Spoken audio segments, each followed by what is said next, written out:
France में हुए parliamentary election के नतीजे चौंकाने वाले रहे हैं। लेफ्टिस्ट सोच वाला न्यू पॉपुलर फ्रंट पहले पायदान पर आ गया है। जिस राइट विंग की मुस्लिम विरोधी पार्टी नेशनल रैली को लेकर भारी जीत की उम्मीद की जा रही थी, उसका बुरा हाल हुआ है। वो तीसरे नंबर पर रही। अब फ्रांस में ट्रायंगुलर पार्लियामेंट बन सकती है और इसका असर फ्रांस की विदेश नीति पर भी पड़ेगा। देखा गया था कि फ्रांस की घरेलू और फॉरेन पॉलिसी मुसलमानों को लेकर आक्रामक रही है, लेकिन अब जो अलायंस पावर में आ रहा है उससे चीजें एकदम बदल जाएंगी। न्यू पॉपुलर फ्रंट गठबंधन की पार्टी सोशलिस्ट का कहना है कि गठबंधन एक सप्ताह के अंदर प्रधानमंत्री का उम्मीदवार चुन लेगा। फ्रांस में जो भी नई सरकार बनेगी उसमें खालिस लेफ्टिस्ट यानी धुर वामपंथियों का बड़ा किरदार रहने वाला है। धुर वामपंथियों की विदेश नीति पश्चिम की विदेश नीति से मेल नहीं खाती। ऐसे में या तो सरकार में टकराव के हालात बनेंगे या फिर विदेश नीति को काफी हद तक बदला जाएगा। जानकार मानते हैं कि लेफ्टिस्ट इसराइल और उसके तौर तरीकों को पसंद नहीं करते हैं। उनका मानना है कि इसराइल की नीति फिलिस्तीन के खिलाफ है और वो वहां मास मर्डर कर पूरी आवाम को ही खत्म कर देना चाहता है। अब तो हालात ये हैं कि इसराइल हमास जंग में अब इसराइल गजा के स्कूलों को निशाना बना रहा है। मंगलवार को साउथ गजा में खान यूनुस के पास अबसान में एक स्कूल के बाहर टेंट में पनाह लिए हुए 30 लोगों की इसराइली हवाई हमले में मौत हो गई।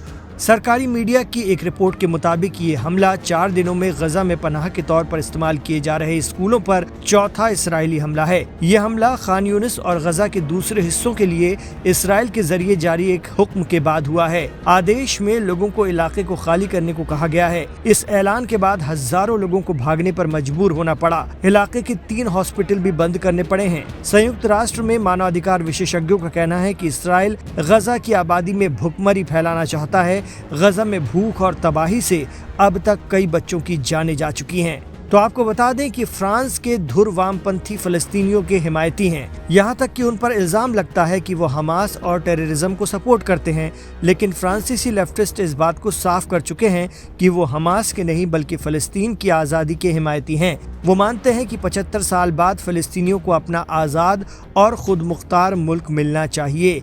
वो फलस्तीनियों की हक़ खुद राज़ी की जद्दोजहद में उनके साथ हैं।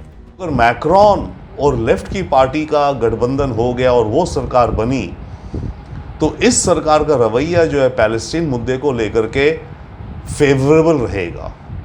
क्योंकि देखिए अभी तक तो जो भी फ्रांस की पॉलिसी रही है गाजा वॉर को लेकर के, राइट, और पैलेस्टीन की इशू को लेकर के वो चल रही है। लेफ्ट जो पार्टीज हैं इनके लीडर ने तो क्लियर कट कह दिया कि अगर हमारी सरकार फुल फ्लेज्ड बनती है तो हम पैलेस्टीन को स्टेटहुड देने की बात करेंगे, हम उसे रिकॉग्नाइज कर लेंगे एज अ स्टेट।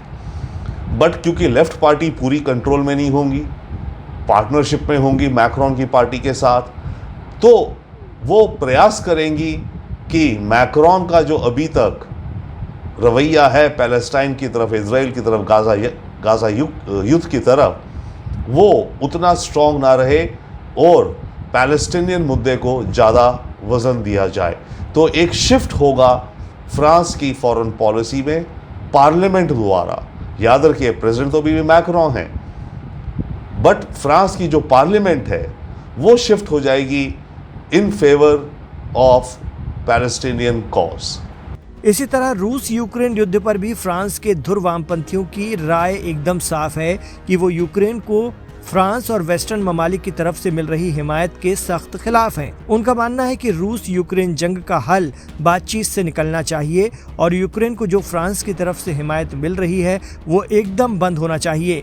देखा जाए तो इस वक्त दुनिया के इन 2 बेहद हसास यानी संवेदनशील मामलों को लेकर फ्रांस की नई सरकार की पॉलिसी पिछली पॉलिसी से एकदम उलट हो सकती है। इसका बड़ा असर भी देखने को मिल सकता है।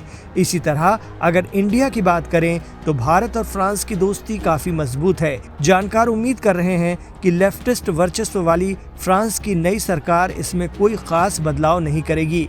पिछली 3 दहाइयों में फ्रांस यूरोप में भारत का सबसे मजबूत साझेदार बनकर उभरा है। मीडिया रिपोर्ट्स के मुताबिक फ्रांस की न्यूक्लियर और आर्म्स की लॉबी बहुत मजबूत है। रूस के बाद अगर कोई भारत को सबसे ज्यादा सबमरीन और एयरक्राफ्ट देता है तो वो फ्रांस है। उम्मीद है कि नई लेफ्टिस्ट हुकूमत भी इस पॉलिसी में कोई बड़ा बदलाव नहीं करेगी। फ्रांस की लेफ्टिस्ट हुकूमत न सिर्फ अपने मुल्क बल्कि यूरोप की सियासत को भी काफी प्रभावित करेगी।